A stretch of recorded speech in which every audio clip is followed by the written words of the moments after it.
নমস্কার বন্ধুরা, মেরি রান্নাঘরে আপনাদের সবাইকে শুভেচ্ছা জানাই নতুন রেসিপিতে। আজকে নতুন রেসিপি হচ্ছে ডিম আলু চচ্চড়ি। আমি এখানে 2টি ডিম ফাটিয়ে নিচ্ছি। এখন কিছু উপকরণ মিশাবো। এখন দিয়ে দেব পেঁয়াজ কুচি, কাঁচা লঙ্কা কুচি, তারপর দিয়ে দেব ধনেপাতা কুচি, দিয়ে দিয়েছি হলুদ গুঁড়া, দিয়ে দেব লঙ্কা গুঁড়া, দিয়ে দেব জিরা গুঁড়া, দিয়ে দিচ্ছি ধনে গুঁড়া। এখন দিয়ে দিচ্ছি বেসন। এখন দিয়ে দিচ্ছি পরিমাণ মতো নুন। সব কিছু দিয়ে এভাবে ভালো করে মেখে নিচ্ছি।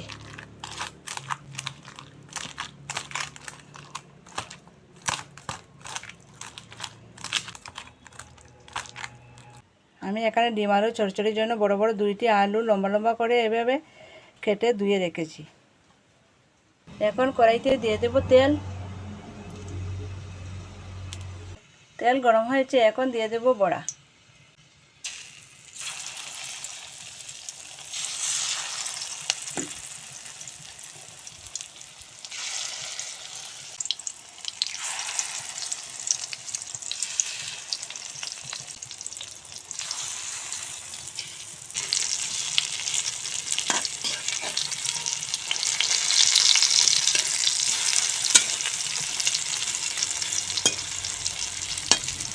আমি বড়া ভেজে নিয়েছি, এখন তুলে নেব।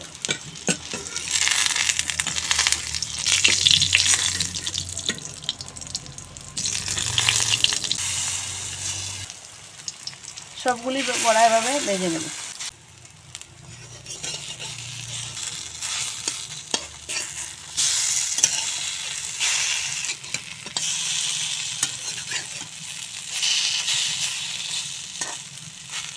এটা বড়া ভেজে নিয়েছি, এখন তুলে নেব। এখন কড়াইতে আবারও একটু তেল দিয়ে দেব।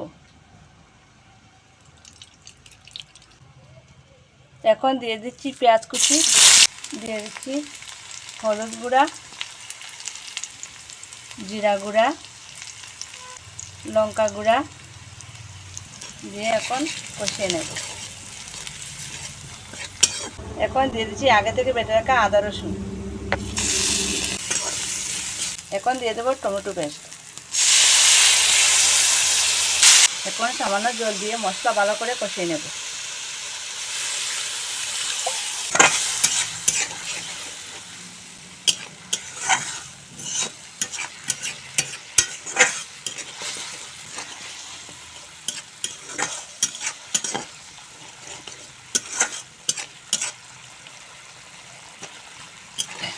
মশলা কষিয়ে নিয়েছি, এখন দিয়ে দেবো কেটে রাখা আলু। দিয়ে দিচ্ছি কেটে রাখা আলু। আলু দিয়ে এভাবে মশলার সাথে ভালো করে কষিয়ে নেব। দিয়ে দিচ্ছি পরিমাণ মতো নুন।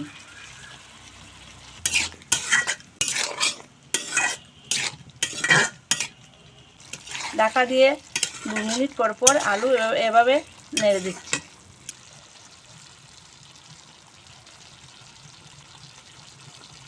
আলু সিদ্ধ হয়ে গেছে, এখন দিয়ে দেব জল।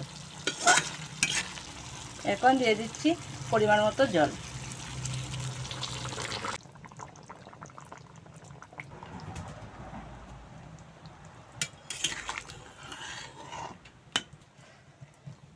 এখন দিয়ে দেব 4-5টা কাঁচা লঙ্কা চেরা।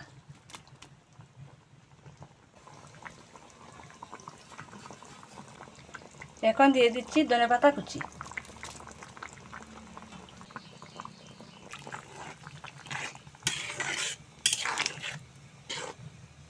এখন দিয়ে দিচ্ছি ভেজে রাখা ডিমের বড়া।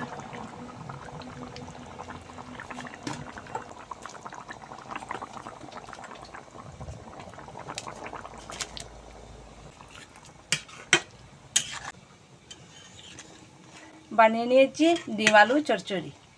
প্লিজ বন্ধুরা, আমার ভিডিওটি যদি আপনাদের ভালো লাগে একটা লাইক শেয়ার করে দেবেন এবং চ্যানেলটি সাবস্ক্রাইব করে আমার পাশে থাকবেন।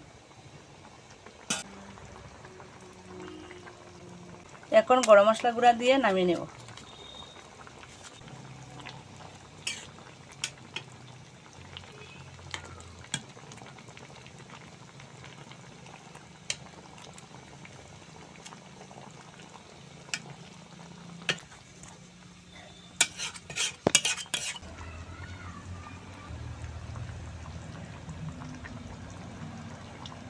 বানিয়ে নিয়েছি আমার ডিম আলু চচ্চড়ি, এখন নামিয়ে নিচ্ছি।